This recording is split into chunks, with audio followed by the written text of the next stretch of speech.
Assalamualaikum warahmatullahi wabarakatuh. Waalaikumsalam warahmatullahi wabarakatuh.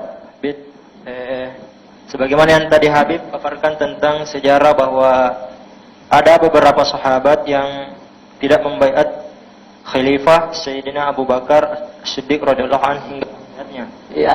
Kemudian ada sebuah hadis yang diriwayatkan oleh, kalau tidak salah itu Imam Muslim, yang mengatakan bahwa yang tidak membaiat Khalifah itu kemudian mati, maka matinya itu dalam keadaan jahiliyah. Pertanyaan saya yang pertama, bagaimana memaknai hadis tersebut? Kemudian yang kedua, sebagaimana yang kita yakini bahwa Al-Mahdi kelak itu akan mendirikan khilafah, apakah hadis tersebut berlaku pada saat mulai dari Khalifah Rasyidin sampai Khalifah Imam Mahdi? Terus yang ketiga, apakah ada khalifah sebelum munculnya Al-Mahdi? Sebagaimana yang kita lihat bahwa saudara-saudara kita di Hizbut Tahrir itu berjuang untuk menegakkan khilafah. Bahkan di organisasi kita sendiri ada bidang penegakan khilafah. Itu ya. Mungkin itu. Baik, terima kasih. Jazakallahu khair. Hadis yang menyatakan barang siapa yang mati tanpa baiat, matinya mati jahiliyah, itu hadis sahih. Itu hadis sahih. Tapi jangan langsung kita maknai, oh kalau begitu yang nggak memberikan baiat semua matinya mati jahiliyah. Nah saya mau tanya kepada saudara penanya, Siti Fatimah Zahra meninggal dunia tidak memberikan baiat kepada Sayyidina Abu Bakar. Apa anda berani mengatakan Siti Fatimah matinya jahiliyah? Kira-kira berani nggak mengatakan begitu? Enggak. Beberapa orang Ansor tidak memberikan baiat kepada Sayyidina Abu Bakar. Ansor dipuji oleh Allah dalam Al-Quranul Karim. Mereka dijamin masuk surga. Apakah berani kita katakan mereka mati jahiliyah? Enggak berani. Nah, kalau begitu, maka hadis yang tadi kita dapatkan bunyi zahirnya semacam itu, harus hati-hati kita dalam memaknainya. Nah, artinya siapa itu orang yang mati dalam keadaan jahiliyah kalau mereka tidak memberikan baiat kepada khalifah? Mereka-mereka yang tidak memberikan baiat tanpa alasan syar'i yang benar.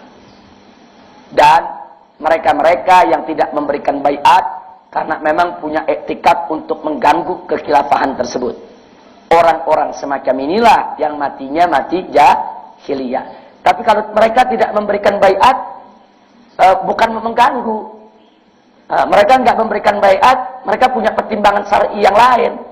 Atau mereka nggak memberikan baiat seperti Abdullah ibn Umar, itu pada akhirnya setelah masa kepemimpinan Sayyidina Ali berlalu, Abdullah ibn Umar ini uzlah, nggak mau memberikan baiat kepada siapapun sampai akhir hayatnya. Artinya dia nggak memberikan baiat karena pertimbangan syar'i. Dia nggak mau ikut campur politik, biarlah politik yang lain aja yang ngurus. Yang penting saya doain biar negara ini bagus jalannya. Berarti dia nggak mengganggu khilafah kan? Nah, jadi orang begini, walaupun dia tidak memberikan baiat kepada khalifah yang ada di zamannya, tidak bisa dikatakan mati dalam keadaan mati jahiliyah. Karena sikap yang diambilnya oleh tadi bukan dengan tujuan mengganggu kekhilafahan, bukan dengan tujuan yang negatif, tapi dia punya alasan syar'i tersendiri. Jadi kesimpulannya, kalau seseorang tidak memberikan baiat karena punya alasan syar'i yang muktabar, bukan karena hawa nafsu, nggak boleh dikatakan mati dalam keadaan jahiliyah. Kecuali kalau dia tidak memberikan baiat, ada etikat-etikat yang negatif, bahkan ingin mengganggu khilafah dan lain sebagainya, itu yang kita katakan mati dalam keadaan mati jahiliyah. Saya rasa jelas. Itu namanya konsep takwil. Kalau ada satu hadis, zahirnya begini, tapi nanti sahabat-sahabat Nabi bisa mati jahiliyah semua nih, sebagian. Yang nggak memberikan, oh artinya nggak mungkin begitu. Nah itu kita mesti hati-hati di dalam menerjemahkannya. Saya rasa jelas. Nah sekarang soal kekhilafahan. Apakah mungkin kekhilafahan akan tegak sebelum munculnya Mahdi? Wallahu a'lam. Ya, kita nggak bisa katakan apakah akan tegak, apakah akan tidak. Tapi kalau secara logika, ya mungkin saja. Nah, karena memang nggak ada satu dalil pun yang menyatakan sampai Mahdi nggak bakal ada khalifah, nggak ada. Dan nggak ada juga dalil yang mengatakan sebelum Mahdi datang akan ada khalifah, nggak ada. Nah, madam tidak ada ketentuan, maka secara logika, secara aklian bisa-bisa saja khilafah itu tegak, bisa juga tidak. Wallahu a'lam. Tapi kalau penegakan khilafah Mahdi itu pasti. Kalau Mahdi itu pasti, bukan mungkin. Pasti akan tegak. Tapi kalau sebelum Mahdi, sekarang ini, apakah ada khilafah? Wallahu a'lam. Mungkin ada, mungkin tidak. Itu satu. Nah yang kedua, tentang saudara-saudara kita di Hizbut Tahrir. Yang luar biasa. Perjuangan di dalam sosialisasi soal khilafah. Nah, saya pikir kalau soal khilafah, Ahlus Sunnah tidak ada perbedaan pendapat. Khilafah itu harus tegak. Khilafah itu mesti ada. Hanya saja Ahlus Sunnah berbeda pendapat di dalam menyikapi al-waqi'iyah. Kenyataan-kenyataan yang ada saat ini. Oh, umat Islam terpisah-pisah. Ada negara Saudi, negara Irak, negara Iran, negara Indonesia, negara Malaysia pecah menjadi negara-negara. Ini kan namanya fakta, kenyataan. Kenyataannya semacam ini, realita. Nah, pertanyaannya, sementara negara Islam ini terpecah seperti ini, khilafah belum tegak, apakah kepemimpinan ini tidak sah? Itu jadi perdebatan fikih. Sebab kalau kepemimpinan ini semua dianggap tidak sah, semua berdosa. Nah, ini yang menjadi kajian para fuqaha. Akhirnya banyak fuqaha mengatakan nggak apa-apa. Masing-masing negeri punya pemimpin, masing-masing negeri punya pemimpin, tapi dengan syarat mereka terus membangun kerjasama supaya ke depan nanti mereka mudah disatukan, supaya ke depan nanti mereka menyatu di bawah satu khilafah yang alami. Nah, ini yang jadi perdebatan. Nah, kemudian muncul lagi perdebatan. Bagaimana kalau negara Islam ada yang pakai sistem demokrasi seperti Indonesia? Nah, apa boleh kita terlibat di dalamnya? Nah, di sini ada perbedaan. Ada kelompok saudara kita mengatakan nggak boleh. Kita harus konfrontasi, harus kita lawan. Tapi sebagian saudara kita bilang, ya demokrasi ini memang nggak boleh. Tapi realitanya saat ini yang ada pilihan di depan kita demokrasi. Kalau kita tidak manfaatkan, tidak kita tunggangi, kita tidak masuk ke dalamnya, nanti musuh Islam yang pada masuk. Nanti musuh Islam yang ngatur negara ini. Nanti madaratnya akan lebih besar. Sementara dalam kaidah fikih kan ada dinyatakan, yaitu wujubul amal bi akhafid dororin.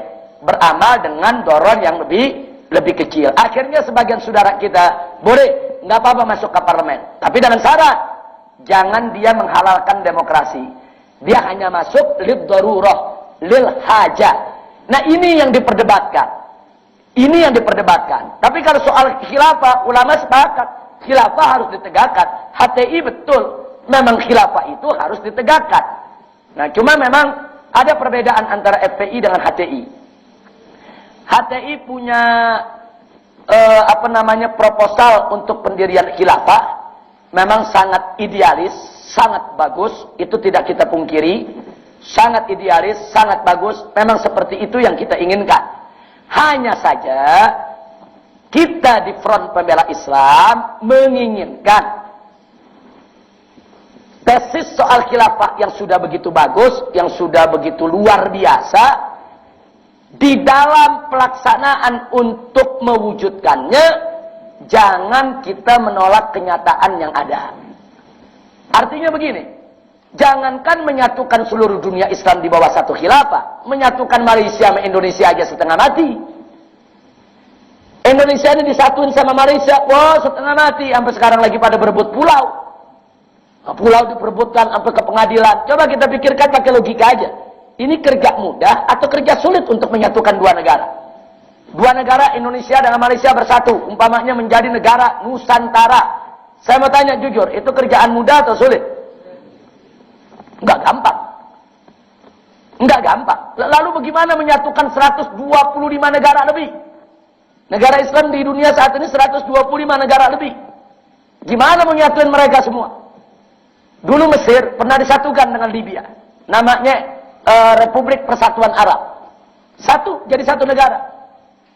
Tapi di tengah perjalanan konflik. Yang orang Mesir pengen yang mimpin, yang orang Libya pengen yang mimpin. Pecah lagi. Ya sudah kalau gitu jalan masing-masing. Akhirnya Libya jadi negara sendiri, Mesir jadi negara sendiri. Nah jadi artinya FPI mencoba untuk berpikir realistis. Oh, ini nggak gampang untuk menyatukan negara-negara. Kita setuju, prinsip HTI kita setuju. Khilafah harus tegak. Nah, cuman yang jadi persoalan, bagaimana cara menegakkannya? Nah, disinilah FPI mengajukan proposal khilafah, tesis khilafah.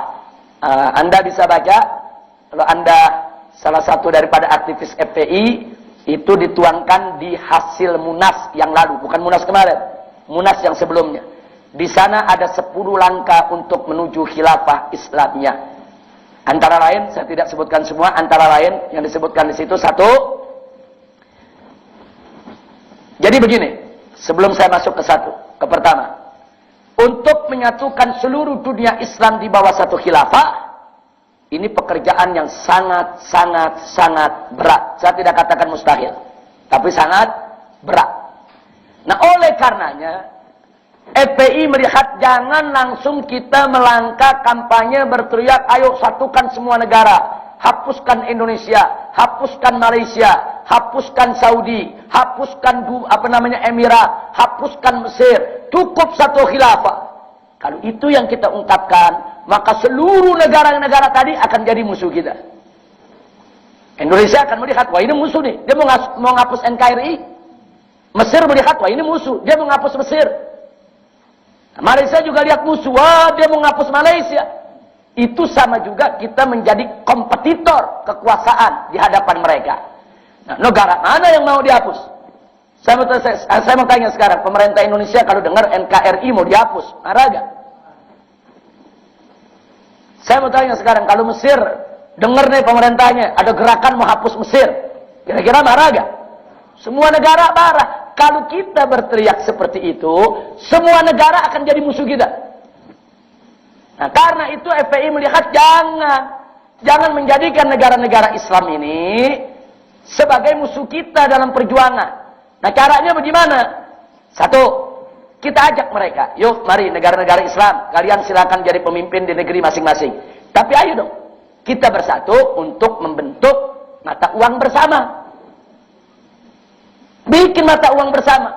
Jangan Malaysia pakai ringgit, Indonesia pakai rupiah, kemudian Saudi pakai real. Nah, kemudian beberapa negara Arab yaitu pakai dinar, pakai dirham. Ayo dong kita satu. Eropa bisa. Eropa itu negaranya bukan satu, ada euro. Untuk seluruh negara Eropa pakai euro. Kenapa Eropa yang negara kafir bisa, kok negara Islam nggak bisa? Ayo kita pakai. Dan di mana hikmahnya? Kalau seluruh negara Islam bersatu dengan satu mata uang kita nggak kalah dengan dolar. Sekarang ini euro di atas dolar, karena dia bersatu. Dolar nggak bisa berkutik depan euro. Anda kata bersatu negara-negara Islam, ciptakan satu mata uang, apalah namanya, apa dinar, apa dirham, atau apalah namanya, tapi bersatu. Dolar nggak berkutik, bisa jadi satu mata uang kita $5. Bisa jadi. Kalau sekarang kan nggak, $1 13.000. Rupiah. Anjlok kita. Nah, ini bukan mustahil. Ini kerjaan banyak negara yang mau. Malaysia sudah mau. Nah, kemudian beberapa negara seperti Iran, Irak, Mesir sudah mau. Ini kan tinggal disatukan. Kalau mereka disatukan di dalam OKI, Organisasi Konferensi Islam, kemudian mereka rumuskan bagaimana supaya negara Islam punya mata uang bersama, itu berarti menuju ke arah khilafah. Itu dulu. Jadi FPI itu punya proposal, kita dorong itu dulu. 1, 2. Contoh saja. Bagaimana supaya negara Islam bersatu? Ayolah negara Islam kumpul, supaya umat Islam dari masing-masing negara, kalau mau berkunjung ke negara Islam lainnya, dipermudah, bebas visa. Kayak kita nih sekarang, kita ke Malaysia kan gampang. Nah, kita kalau negara ASEAN, ini udah bebas visa. Nah, kita jalan di airport udah langsung dapat visa, nggak sulit. Tapi kita mau ke Saudi dapat visa setengah mati. Kita ke Mesir mau dapat visa setengah mati. Di situ aja kita belum bersatu. Nggak usah menyatukan negara dulu lah. Bagaimana orang Indonesia ke Mesir gampang. Bagaimana orang Mesir ke Indonesia gampang. Bagaimana orang Indonesia nih ke Pakistan gampang. Bagaimana Pakistan ke Indonesia gampang. Jadi kita dapat visa. Kalau perlu nggak perlu paspor. Dan itu terjadi di Eropa. Negara-negara Eropa hanya dengan menggunakan, kalau kayak kita KTP, itu bisa keliling Eropa. Naik kereta, mereka pakai itu KTP, mereka lalui seluruh negara Eropa. Nah, kok negara kafir bisa, kita enggak? Padahal kan negara Eropa sendiri-sendiri, Inggris sendiri, Jerman sendiri, Prancis sendiri, Spanyol sendiri, Italia sendiri, Belgia sendiri. Mereka semua negara-negara sendiri. Tapi dalam urusan mata uang, mereka satu, euro. Dalam urusan visa, mereka satu, bebas visa. Orang Eropa mau ke negara Eropa mana aja bebas. Nah, saya mau tanya, kalau orang Indonesia bebas ke Malaysia, bebas ke Brunei, bebas ke Pakistan, bebas ke negara Arab, kira-kira bagus tidak? Ini yang kita dorong. Nah, mendorong ini enggak menjadikan kita kompetitor bagi para pemimpin negara. Pemimpin negara melihat, oh ini saran bagus, ini bisa menjalin hubungan lebih baik. Kita tidak merebut, enggak usah hapus Indonesia, enggak usah hapus Pakistan, enggak usah hapus Mesir. Ini yang jadi persoalan. Kawan-kawan kita di HTI, bagus dia punya konsep. Nah, tapi grassroots yang dibawa kadang-kadang suka melontarkan begitu, NKRI mesti dihapus, Indonesia nggak boleh ada, Pakistan nggak boleh ada, Saudi nggak boleh ada, semua jadi satu negara. Nah, kalau pemerintah dengar bagaimana? Wah, ini mau hapus Indonesia nih, dijadikan musuh. Nah, itu contoh yang kedua. Contoh yang ketiga, saat ini orang Indonesia mau kawin di Malaysia setengah mati. Orang Malaysia mau kawin di Indonesia setengah mati. Kenapa nggak dipermudah? Pokoknya sesama negara Islam yang dari sini mau kawin di negeri ini, yang ini mau kawin di negeri ini, dipermudah. Ini yang mesti didorong. Yang keempat, di Eropa itu mereka punya parlemen bersama. Jadi Inggris punya DPR, Belanda punya DPR, Italia punya DPR. Nah, DPR ini mengirim utusan. Mereka membentuk parlemen Eropa. Jadi parlemen Eropa kalau sudah berkumpul, seluruh negara Eropa ada. Dahsyat, ini orang kafir bisa bersatu begitu. Padahal beda-beda negara. Kenapa kita negara Islam nggak bisa? Yang kelima, kita lihat, ini orang-orang kafir nih. Mereka bersatu dalam apa? Dalam pertahanan militer. Mereka bentuk NATO. Satu aja negara Eropa diganggu, NATO turun semua. Inggris diganggu, Belanda kirim tentara, Italia kirim tentara, Spanyol kirim tentara, digebuk yang ngeganggu. Mereka punya kapal induk, mereka punya pesawat, mereka punya amunisi. NATO itu pertahanan militer rame-rame. Sampai hari ini negara-negara Islam nggak bisa ngebentuk pertahanan, fakta pertahanan militer. Kenapa kita nggak bentuk bersama? Kalau kita bentuk bersama, sebentar Israel bisa kita usir. Ini makanya jalan kita menuju khilafah ini nggak gampang. Boro-boro mau khilafah, ini kerja soal pisah aja. Kita nggak mau bersatu. Kita khilafah belakangan dulu lah. Ini dulu. Ini kalau bisa nih, umat Islam semua negara, Saudi, Mesir, Libya, Indonesia, Malaysia, semua bersatu, punya tentara. Rame-rame patungan beli kapal induk, rame-rame patungan beli semua persenjataan. Mana berani Amerika sembarangan ganggu negeri Islam. Jadi kalau ada negeri Islam bermasalah, negara kafir nggak usah masuk. Cukup negara Islam yang masuk. Tentara gabungan dari seluruh negara Islam masuk, amankan. Nggak ada sampai saat ini. Eropa punya sejak dulu. Mereka kompak di NATO.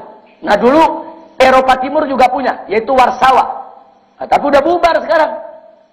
Tapi yang Eropa yang saat ini ada mata uang mereka satu, euro. Parlemen mereka bersatu. Kemudian visa mereka mudah. Kemudian antar bangsa Eropa mau kawin dipermudah. Orang Perancis mau kawin di Italia, Italia mau kawin di Spanyol, Spanyol mau kawin di Inggris.